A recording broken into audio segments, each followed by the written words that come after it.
se manifestassem na igreja de Coríntios, como é mencionado por Paulo logo no início da epístola, lá em 1 Coríntios, no capítulo 1, versículo 7, ele disse que nenhum dom os faltava, né? Por mais que todos os dons do Espírito se manifestassem ali, a igreja ainda era considerada por ele como carnal. Havia briga, divisão, dissensão, intriga, ciúme e muita coisa parecida. Então, num lugar como esse, onde todo mundo supostamente tem uma palavra de Deus para os outros, onde todo mundo ouve a voz do Espírito Santo, onde todo mundo é guiado por Deus ou tem uma manifestação do Espírito por meio da sua vida, as pessoas têm a tendência de tentar impor a sua vontade sobre os outros, né, na marra, enfiando as suas verdades pela goela abaixo do seu ouvinte. Então parece importante para Paulo colocar exatamente no meio de 1 Coríntios 12 e 1 Coríntios 14 um capítulo especial que mostre a sobre-excelência do amor.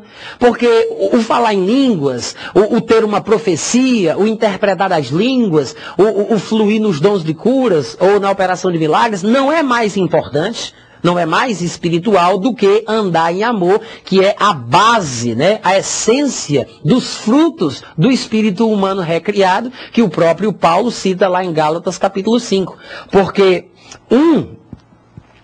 uma coisa são os dons do Espírito, de 1 Coríntios 12, 14, e uma coisa são os frutos do Espírito, né? Os frutos do Espírito falam sobre a natureza, o estado de espírito do ser humano que nasce de novo. E o amor é a principal característica. E você pode encontrar a lista lá em Gálatas capítulo 5. E os dons do Espírito, que são concedidos pelo Espírito Santo quando e como ele quer, como o próprio Paulo menciona aqui em 1 Coríntios 12, no versículo 11, sempre se manifestam visando um fim proveitoso. Mas uma coisa é uma coisa, outra coisa é outra coisa. Os frutos do Espírito visam santidade na vida do crente, ao passo que os dons do Espírito estão mais relacionados ao poder. É possível uma pessoa ter uma vida santa sem muito poder, e é possível uma pessoa ter uma vida de poder sem ter uma vida muito santa. Então é por isso que há uma necessidade do equilíbrio entre os frutos e os dons. Não é à toa, irmãos, que 1 Coríntios 13 se encontra no meio do capítulo 12 e do capítulo 14, onde os dois falam sobre os dons do Espírito Santo, e no meio está a valorização do amor na vida do crente que flui nos dons, né? É como se fosse uma lembrança da importância do fruto do Espírito. Agora, eu quero que você observe também uma coisa interessante. 1 Coríntios 12 é uma citação geral, né? É uma abordagem geral da parte de Paulo a respeito das manifestações do Espírito Santo. Ao passo que 1 Coríntios capítulo 14, eu não sei se você já observou isso, é um capítulo inteiro, quase na sua totalidade, dedicado única e exclusivamente aos dons de expressão vocal. Somente aos dons de expressão vocal.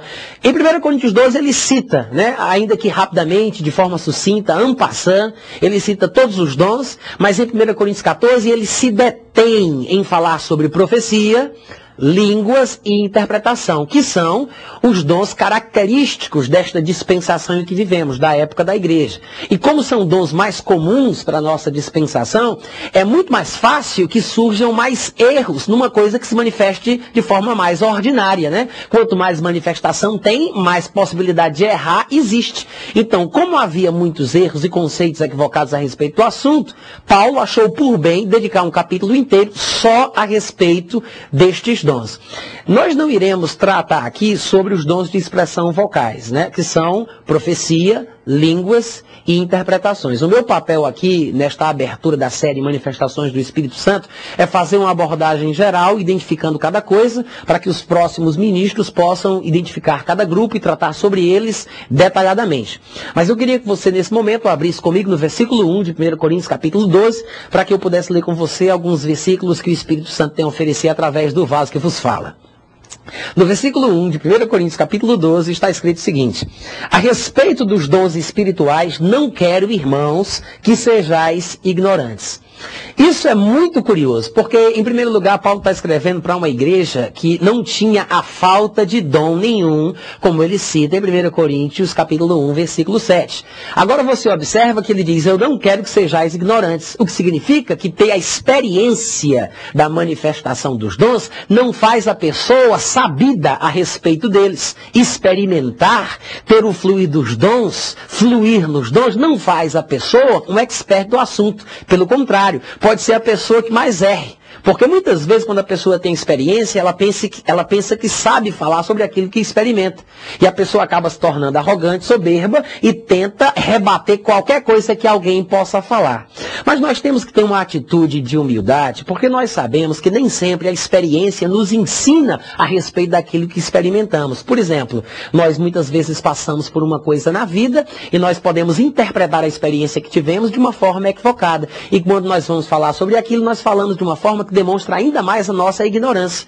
Todos nós, por exemplo, nascemos um dia, mas não é porque tivemos a experiência de nascer que a gente entende o nascimento, a gestação e tudo mais. Eu preciso ler num livro, eu preciso conversar com alguém, ouvir um professor que tenha mais conhecimento do que eu.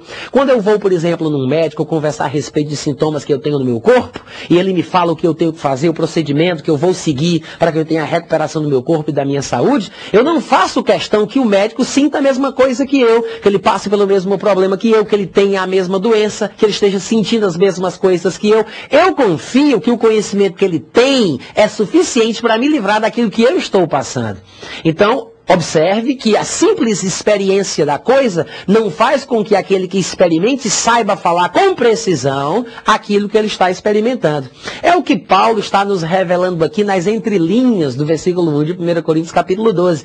Ele disse lá em 1 Coríntios 1,7, nenhum dom vos falta. E depois ele diz, não, mas mesmo assim, nem por isso eu quero que sejais ignorantes a respeito dos dons espirituais, a respeito das coisas espirituais. Por quê? Porque os coríntios estavam equivocados, né?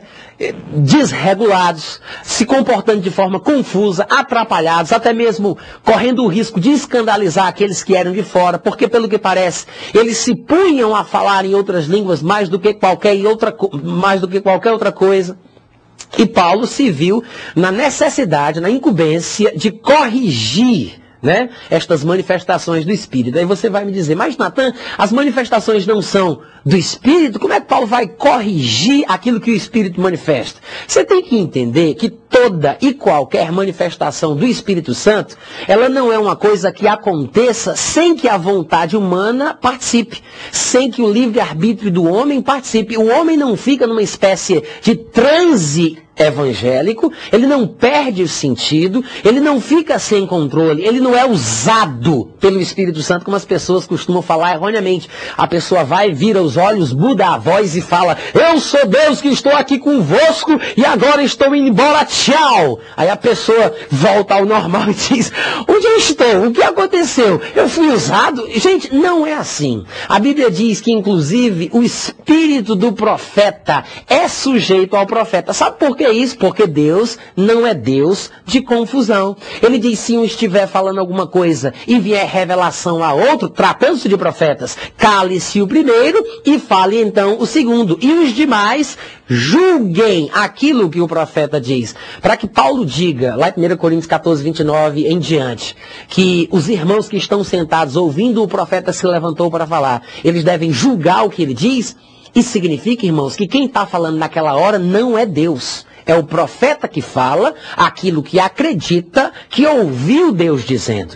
Se fosse Deus falando, Paulo não iria dizer para os irmãos julgarem aquilo que Deus diz. Deus é o soberano, manda quem pode, obedece quem tem juízo. Então, se fosse Deus falando, ninguém pode julgar aquilo que Deus diz.